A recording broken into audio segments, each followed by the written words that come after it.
Okay, let's just unpack this right away. We have a stack of pages here today that are, frankly, they're a little intimidating at first glance. Oh, absolutely. Yeah, we're looking at a chapter titled The Seed of Nirvana, and just looking at this text, you can tell it's not your standard self-help paperback. Not at all. It comes from a much larger, significantly denser text on alchemy and spiritual development. And when I say dense, I mean it really feels like it has its own gravitational pull. It is extremely dense, yes.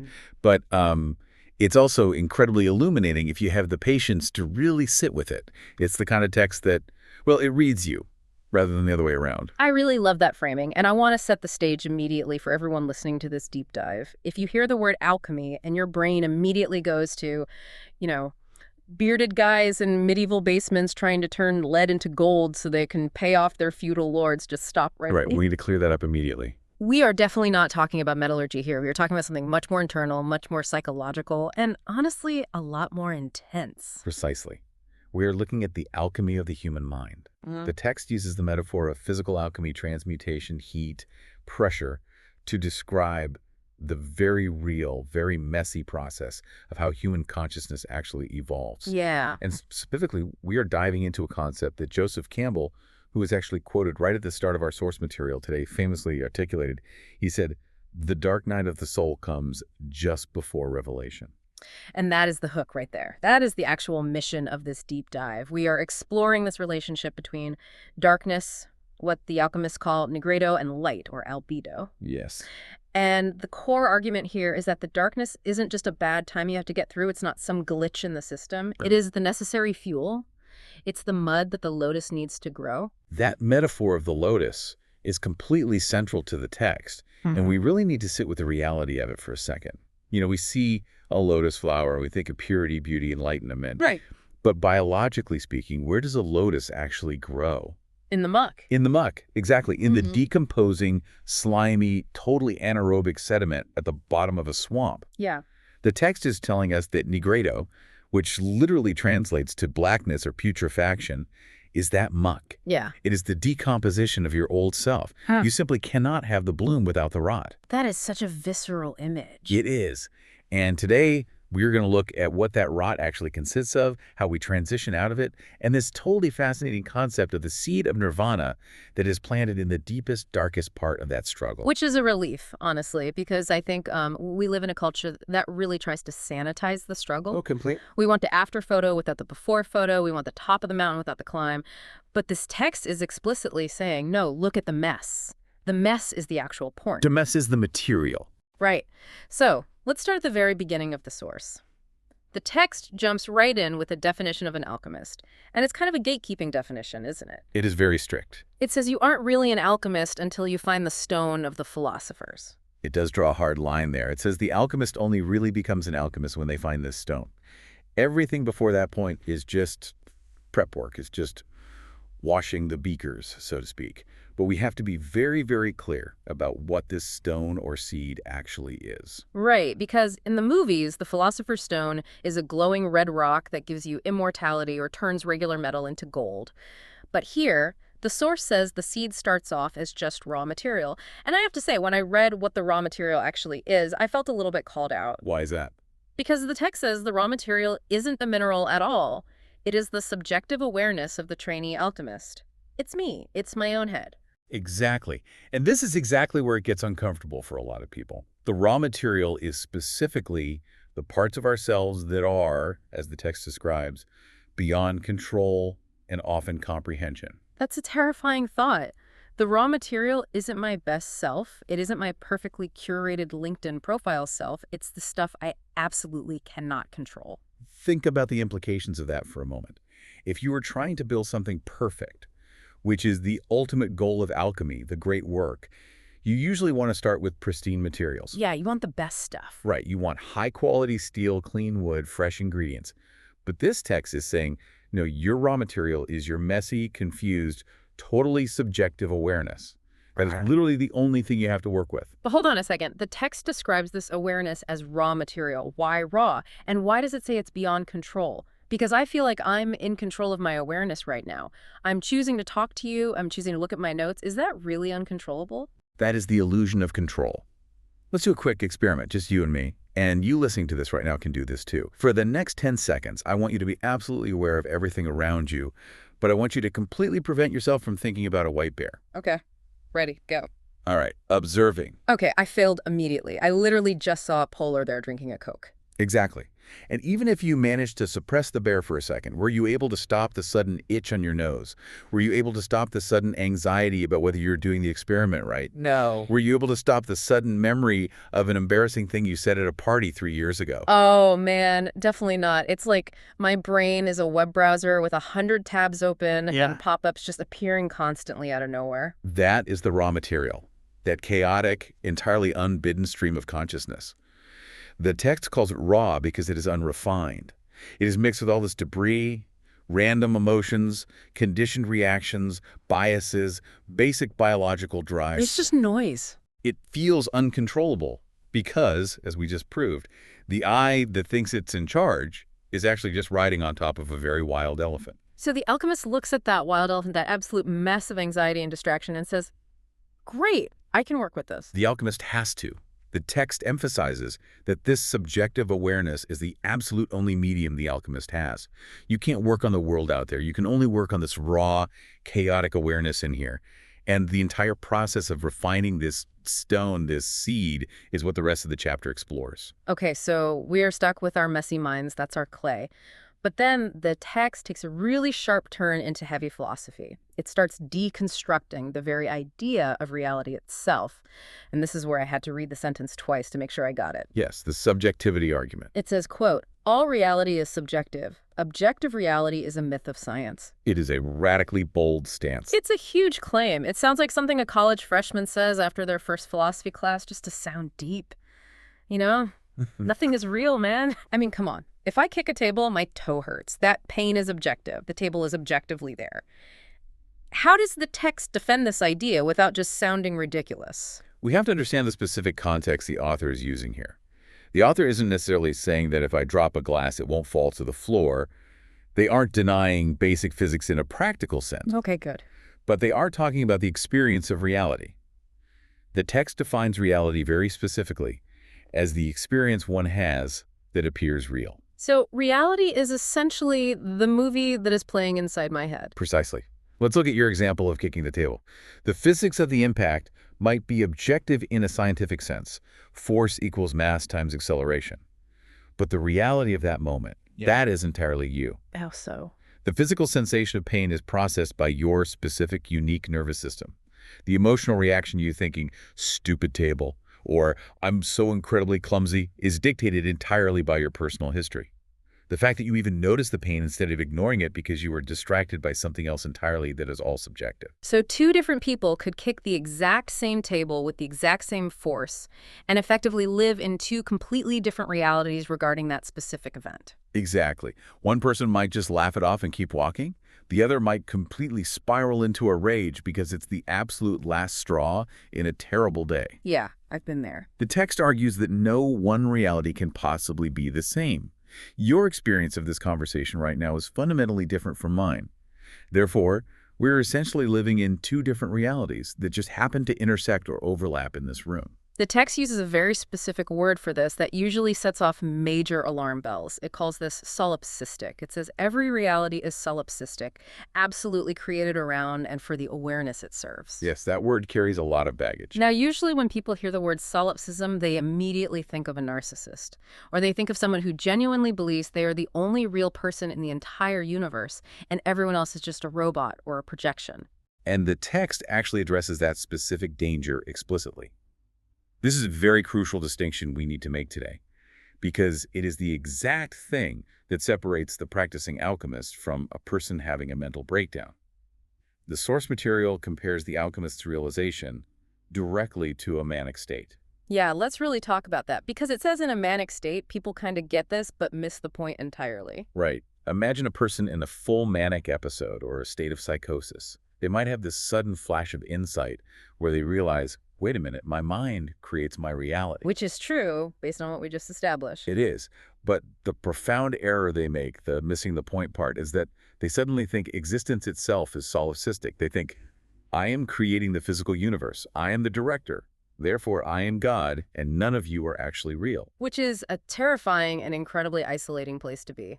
That's exactly how you get people treating the barista at the coffee shop like an NPC in a video game, like a non-player character who just exists to hand them coffee. Exactly. They treat the barista like a literal prop because they falsely believe they are the only real consciousness in the room.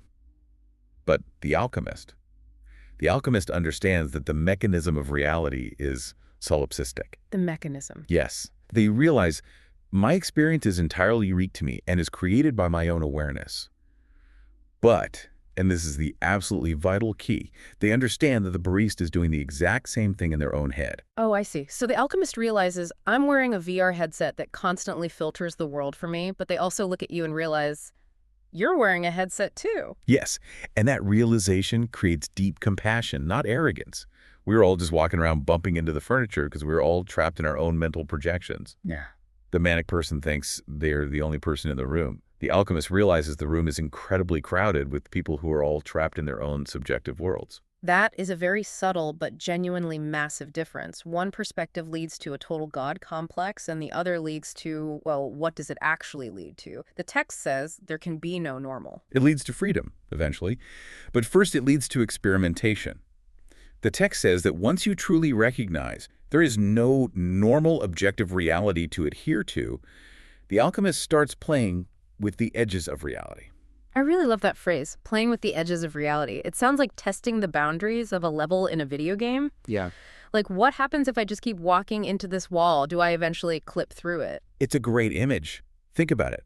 If you know for a fact that your mood and your deeply held perspective dictate your reality, you naturally start to wonder, if I deliberately change my perspective, does the world literally change? And the answer, of course, is yes. It is. But this isn't just about toxic positivity or manifesting a parking spot. This specific line of questioning leads us directly to the central event of the entire chapter, the thing all this prep work is actually for, the breakthrough. A breakthrough, yes. The text describes this as finding an absolute neutral point. Yes, absolute neutral. And what really shocked me about this is the duration. It says this state happens for only 2 or 3 moments. It is incredibly brief. We aren't talking about going to sit in a Himalayan cave for 10 years and living in a state of continuous unbroken bliss. We are talking about a split-second event, a literal glitch in the matrix of your mind. So what actually happens in those 2 or 3 moments? Why is it considered so important if it's gone in a literal snap? Consciousness finds a 0 point, an absolute total neutral point. The text calls it a breakthrough to world-transcending awareness. World transcending. Yes, for just a heartbeat, the awareness steps completely out of the subjective methodrama, the raw material we talked about earlier, and touches something that is absolute. Imagine a giant spinning wheel. The outer rim is moving at 100 miles an hour. That's our daily life, the traffic jams, the emails, the stress. Right. But the very center of the wheel, the axis, is perfectly still. It doesn't move at all. The breakthrough is consciousness touching that still axis for a fraction of a second. How do we even get there, though? Because if it's really only 2 seconds long, it sounds impossibly hard to catch. The text outlines 3 very specific paths, right? And they honestly couldn't be more different from each other. They are quite different in approach. The first path is through formal tranquility practices, specifically samatha meditation. This is the path of deep, intense, sustained, focused concentration. The disciplined approach. Exactly. This is the athlete's approach to the mind. You go to the mental gym every single day. You sit. Yeah. You focus on the breath. You actively quiet the noise. You wrestle that white bear we talked about until it finally sits down and shuts up. Okay, that makes sense. It sounds exhausting, honestly, but very reliable, like following a recipe. Reliable for some people, yes. Then there is the second path, which is brilliant insight. The text actually doesn't elaborate a ton on this one, but it implies a sudden intellectual or intuitive snapping into place of the ultimate truth. Like a eureka moment. Exactly. It's like when Newton saw the apple fall, if that actually happened the way the story goes, and suddenly the entire concept of universal gravity just was. The universe simply makes sense in a sudden flash of clarity. The ultimate aha moment. But then we have the third path. And according to the text and Joseph Campbell, obviously this is by far the most common path for the modern Western mind. The terrifying experience. The dark night of the soul. Yes. I really want to spend some real time on this point because the text heavily implies that for the vast majority of people, this is just the way it happens. And I think dark night of the soul is a term that gets thrown around a lot on social media or in casual conversation to just mean, I had a really bad week at work. But the text is describing something much, much heavier. Much heavier. We really need to respect the gravity of this specific term. St. John of the Cross coined it originally, and he definitely wasn't talking about a bad breakup or losing your wallet. He was talking about a total, systemic, devastating collapse of meaning in a person's life. The text literally calls it an exhaustive process. Exhausted is the perfect word for it. The dark night is what happens when your ego in unti, the part of you that navigates the physical world, wants things, fears things, tries to protect itself, hits a solid brick wall that it absolutely cannot climb over, dig under, or smash through. It is a profound state of spiritual bankruptcy. So we're clear, it's not just feeling sad. No, sadness is just an emotion. The dark night is the total absence of the flavor of life itself. It's clinical anhedonia on a spiritual level. It's the horrific feeling that absolutely everything you previously valued, your career, your relationships, your reputation, your hobbies, is just ash. It's the mud we talked about earlier. It is the deepest part of the mud. You are buried in it, and you cannot see the sky at all. And the text says that without a genuine guru or a master to directly guide you, this grueling path is basically the only way through. It says finding that neutral point alone is reasonably tricky, so if you don't have an expert spotter, you basically just have to let yourself get crushed by the weight of it. That is the brute force method of awakening. A guide, someone who has literally been there and mapped the territory, can say to you, look, I know you are in excruciating pain right now, but if you look right here, just shift your perspective slightly. There is a trapdoor out of this. They can point you to the exit? Right. They can guide you to that neutral point with precise skill. But without a guide, life just has to pummel you. You have to suffer until you are so totally exhausted, so completely beaten down by your own mind that you finally just stop fighting. Yeah. You surrender completely. You give up. You give up trying to control the uncontrollable. And in that precise moment of total, hopeless, genuine surrender, the ego just drops and pop. Yeah. You hit the absolute neutral point. That is genuinely terrifying. But it's also strangely hopeful. It suggests that the immense suffering people go through actually has a function. It's not just random, meaningless cruelty from the universe. It's a highly pressurized cooker specifically designed to pop the lid off your consciousness. Exactly. Yeah. It completely recontextualizes human suffering. The deep depression, the severe burnout, the classic midlife crisis. These aren't necessarily signs that something has gone terribly wrong with your life. They might actually be signs that the alchemical process is working exactly as intended. The decomposition has to happen. The decomposition is happening so the seed can finally sprout. So whether you meditate for 20 years in a monastery, have a spontaneous stroke of genius, or just get dragged kicking and screaming through the dark night, the final destination is this exact same neutral point. Yes. All three paths lead to that exact same center of the wheel. And we really have to ask here, what actually changes? Because if the experience itself is only 2 seconds long, why does it even matter?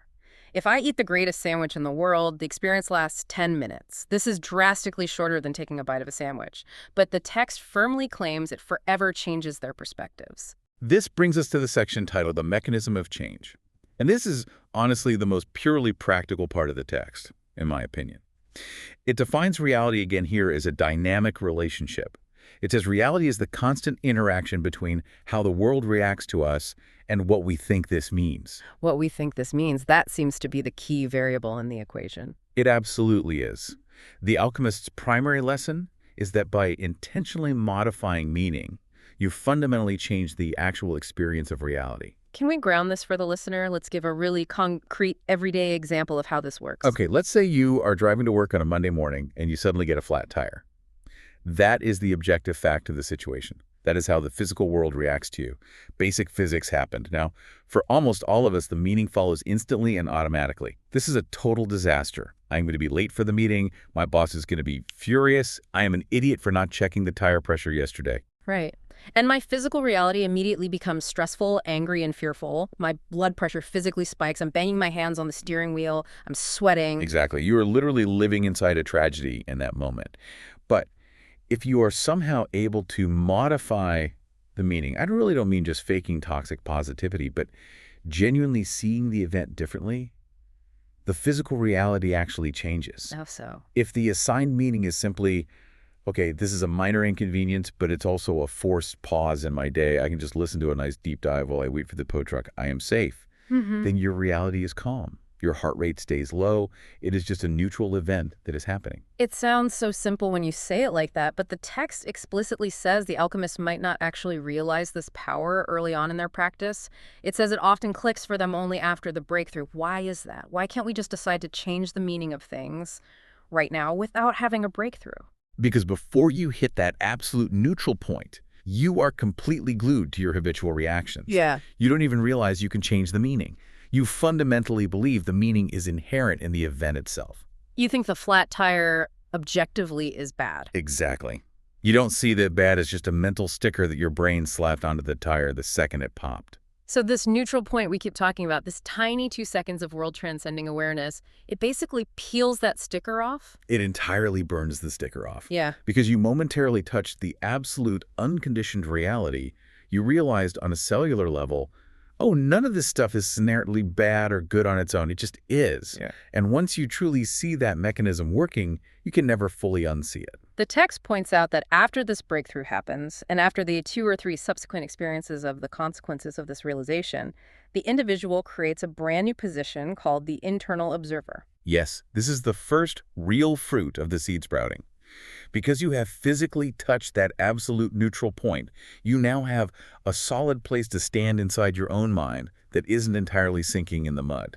You have an internal vantage point that isn't constantly screaming, I want this or I hate that.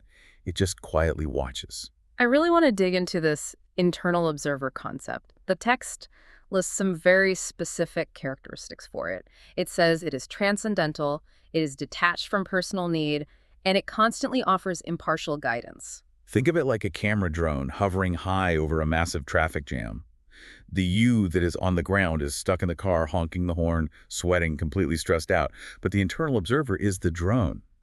It clearly sees the traffic jam, but it isn't stuck inside it. It has a totally different perspective. Right. It can look ahead and say, hey, look, there's a clear exit ramp about 2 miles up. Just relax and switch to the right lane. It offers highly practical guidance without absorbing any of the panic of the situation. And the text makes a really fascinating claim here. It says this new perspective leads to the person becoming naturally moralistic. That is such an interesting phrase, because normally we think of morality as a strict set of rules we have to follow. You know, don't steal, don't lie, don't cheat. It feels like something we have to actively force ourselves to do against our baser nature. That is forced morality. That is morality achieved purely through willpower and fear. I really want to steal that money, but I won't do it because the law says no and I don't want to go to jail. Right. It's friction. The text is describing a fundamental shift in a person's nature. Because this internal observer is completely detached from personal need and ego-driven desires, you simply stop doing immoral things because you no longer possess the desperate, grasping need that drives those actions in the first place. So you don't steal the money because you just don't feel the lack of it anymore. Exactly. Why on earth would you steal something if you feel totally complete and don't actually need anything? Why would you lie to someone if you no longer feel a desperate need to protect your fragile ego's image? You naturally become wise because you are entirely impartial. You do the right thing simply because it aligns with clear reality, not because you are terrified of cosmic punishment. It honestly sounds like you just become a saint, basically. Eventually, yes. And here is where the text gets really honest and delightfully gritty again. Yeah. This is absolutely not a magic fix that happens overnight. Just because you had the 2-second breakthrough does not mean you wake up functioning as the Dalai Lama the very next morning. Right, the lag time. I found this section really reassuring, actually. The text says the breakthrough experience is never subtle, but the actual real-world benefits aren't always instant. It explicitly mentions this can take weeks or months. You might have this totally earth-shattering realization of the infinite, and then the next day, nothing happens. You're just sitting there, totally confused. It takes real biological and psychological time for that tiny seed to sprout and actually rewrite your baseline mood or your moral outlook. And during that waiting period, things can get really weird for the practitioner. The section on the crisis of meaning really struck me hard. It says the breakthrough naturally reduces a person's attachment to material gains and social prestige, which sounds amazing on paper until you realize that almost all of our modern lives are entirely built around chasing material gains and prestige. That is the ultimate double-edged sword of this work. And this is exactly where the dark night of the soul can actually return in a slightly different form. If you suddenly deeply realize that your fancy job title, your bank account balance, your social standing, and your number of Instagram followers are all just completely meaningless, made-up games, well, how do you manage to get out of bed on Monday morning? Exactly. If the carrot is suddenly completely gone, why would you keep running the race? The text says previous goals and long-held aspirations can suddenly become meaningless. That sounds profoundly disorienting. It is a profound disorientation. It is an existential void. Yeah. If your entire life up to that point was driven by an engine fueled by, I need to achieve this to prove I am worthy of love, and suddenly you clearly see that worthiness is a myth and you are always fine, the engine just stops. You just stall out. You stall completely. You might feel totally empty. You might sit on the edge of your bed and just stare blankly at the wall for hours, not depressed, but just devoid of any drive. It's a very specific, weird kind of crisis. It is the crisis of having absolutely no illusions left to comfort or motivate you. And this brings us right to a very specific, very high-stakes warning presented in the text. It talks about the high and the inherent danger of using drugs to access these states.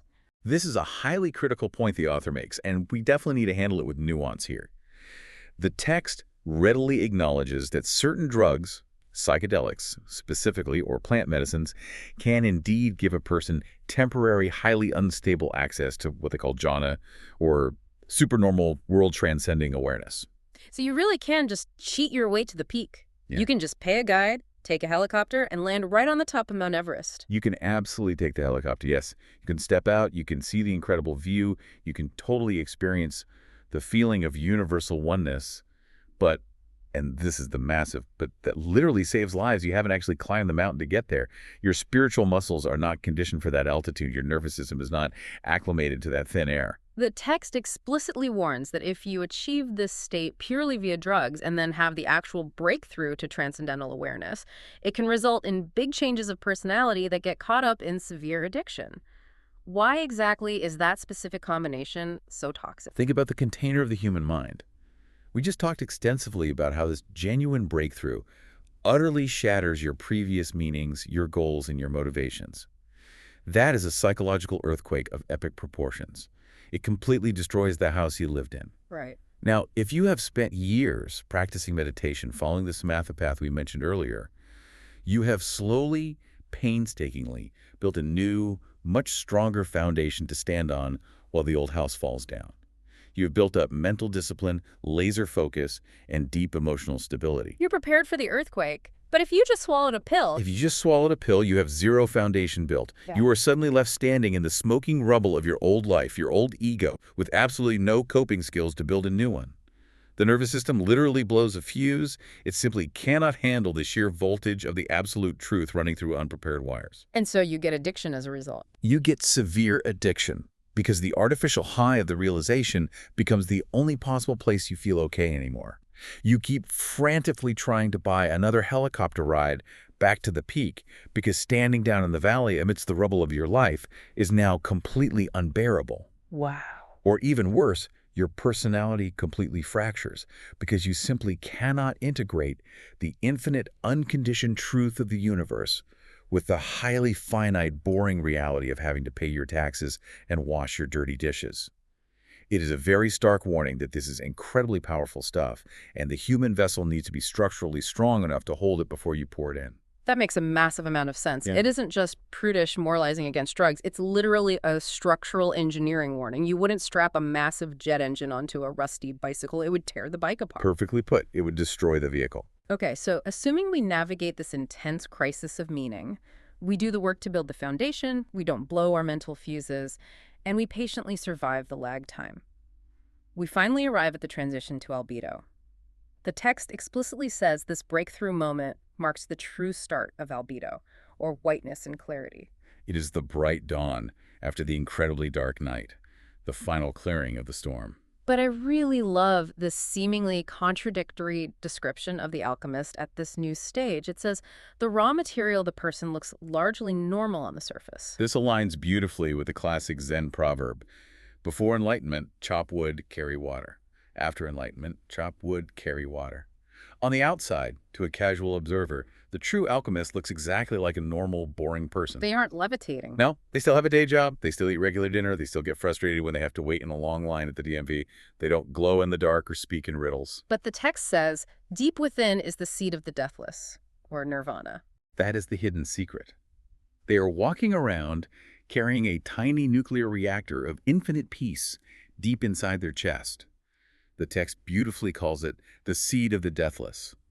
And strictly because they have this unshakable internal anchor, they begin to operate fundamentally differently in the physical world. The source mentions time and volition here. It says the transcendental experience is completely beyond time and is therefore always available to them.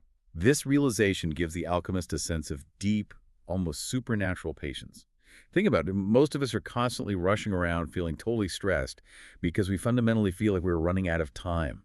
We need to make it and achieve our goals before we get too old or die. We're on a ticking clock. But the alchemist has literally touched something that is outside of time entirely. They know for a fact that the ultimate destination is already right here, right now inside them. So they just slow down. The rush completely evaporates. And it also mentions the godly and neutral position. It claims operating from this position severely reduces the need for volition. Volition, in this specific context, means the active act of willing, of aggressively forcing things to happen the way your ego wants them to. It's the stressful energy of, I must manipulate this situation to go my way. Because the alchemist is now calmly operating from the perspective of that neutral internal observer, they just stop violently fighting reality. They stop exhausting themselves trying to force the river to flow upstream. And the text says this directly decreases karmic influence. Yes, because karma, as understood in this philosophical context, is primarily generated by our desperate knee-jerk reactions to things. If you scream in anger at someone in traffic, you instantly create a negative ripple of anger that eventually bounces back to you. It creates a chain reaction. But if you stop reacting desperately to everything, you stop creating new chains of cause and effect. You literally step off the karmic hamster wheel. But then we hit the final, slightly provocative point of the entire chapter, indifference. The text says the alchemist becomes more and more indifferent to the world at large. Now, we have to be careful here. Indifference is a heavily loaded word in English. In our modern culture, being indifferent is practically a sin. It means you don't care about anything. It sounds exactly like apathy. It sounds like clinical depression. Right. It sounds exactly like the person who just sits on the couch all day and says, well, nothing matters anyway, so I'm not going to bother voting. I'm not going to help my neighbor fix their fence. I'm just going to exist as a lump. But in the deep alchemical context, we absolutely have to reframe this word. It is much closer to the ancient Stoic concept of equanimity. It is absolutely not that you don't care about human suffering or human joy. It's that you are simply no longer violently yanked around on a leash by them. Is there a good analogy that helps explain the difference between apathy and equanimity here? Let's imagine being sitting in a large theater, watching a beautifully acted play, a really gripping, intense drama. The actors on stage are crying, they're screaming at each other, people are dying, the audience around you is gasping and crying. Now, if you get way too caught up in the illusion of the play, you might literally jump out of your seat and run onto the stage to try and physically save the hero from being stabbed. That would be a severe lack of indifference. Exactly. That's getting totally lost in the illusion. You would completely ruin the play for everyone. You would ruin the play, and frankly, you would look completely crazy to anyone who remembered they were in a theater. The alchemist, on the other hand, sits calmly in the audience. They deeply feel the emotions of the scene. They completely appreciate the profound beauty of the tragedy unfolding, but they fundamentally know it is just a play. They are entirely indifferent to the ultimate outcome of the plot because they know for a fact that the actor playing the dead guy is going to stand up and smile and take a bow at the very end. They don't need to storm the stage to fix anything. So it is a type of deep detachment that actually allows you to be much more effective in the world in a weird way. The text strongly suggests that, yes. Remember earlier it said your internal wisdom increases and you become naturally moralistic. A person who is completely indifferent to their own personal gain but naturally highly moral is actually the absolute best kind of person to have around in a crisis. Because they have no ulterior motives. Exactly. They do the right thing purely because it is the right thing to do in that moment, not because they desperately want a medal or because they fear going to hell. They're always the calmest, most effective person in the emergency room. That is a really, really powerful reframing of the concept. It's not about checking out of life at all. It's actually about checking in to a much deeper, more fundamental level of reality. It is literally being the calm eye of the hurricane while the storm rages around you. Precisely. You see the storm, but you are the stillness. So let's just take a breath and recap this massive journey we just went on. We started face down in the mud, the Nigredo phase. The totally raw, messy, uncontrollable, subjective awareness of our own minds. We realized that our daily reality is entirely a mental construct, a solipsistic bubble we project outward. We examined the three very different paths to the breakthrough, the intense discipline of samatha, the flash of brilliant insight, and the absolutely crushing weight of the dark night of the soul. We talked about hitting that split-second neutral point, successfully planting the seed of nirvana, carefully navigating the highly dangerous lag time and the existential crisis of meaning without relying on drugs, and finally, we arrived at the very start of albedo, the steady, peaceful state of the internal observer. It is an incredibly massive arc to cover. And I think the vital key takeaway for anyone listening is that you simply cannot skip the painful beginning. You cannot just decide one morning to be in the albedo phase. You cannot buy the fully bloomed lotus flower at the spiritual grocery store. You have to put in the time to grow it yourself. And that seed must absolutely be found in the raw, messy material of your own daily confusion. And the text ends by casually noting that all of this, everything we just talked about for the last hour, is only the end of the first part of Nigredo. Which is honestly kind of funny to me. We went through all that intense suffering, we totally broke our understanding of reality, we found the literal seed of immortality, and the author is basically saying, okay, great, we're just getting started. Alchemy is a remarkably long process. The very word process implies massive further fleshing out. The seed has successfully been planted, yes, but a tiny seed is not a fully grown tree. It desperately needs water. It needs sunlight. It needs a lot of time. But the fundamental shift has finally occurred. The trajectory of the person's life has permanently changed. It is definitely a lot to digest. But before we wrap up and let you go, I want to leave you with a highly practical thought based on that specific definition of reality we discussed earlier. The text said, reality is a dynamic between how the world reacts to us and what we think this means. I truly believe it is the most practical, usable tool in the entire text. It is the wrench you can literally use to start fixing your own engine right now, today. So here is the challenge I want to leave you with. Think of the absolute biggest struggle you are dealing with in your life right now. The main thing that is keeping you up at night with anxiety. That situation is just how the physical world is reacting to you. That is your flat tire on the highway. Now just ask yourself, if you could truly, deeply change the meaning you are currently assigning to that event, if you could consciously strip away the heavy mental sticker that says absolute disaster and replace it with a sticker that just says lesson or clearing the path or even just neutral event, how would your daily reality instantly change? That is the ultimate defining question of the practicing alchemist. Thanks for diving deep with us today. This was a heavy one, but a good one. It was a pleasure. Until next time. See you then.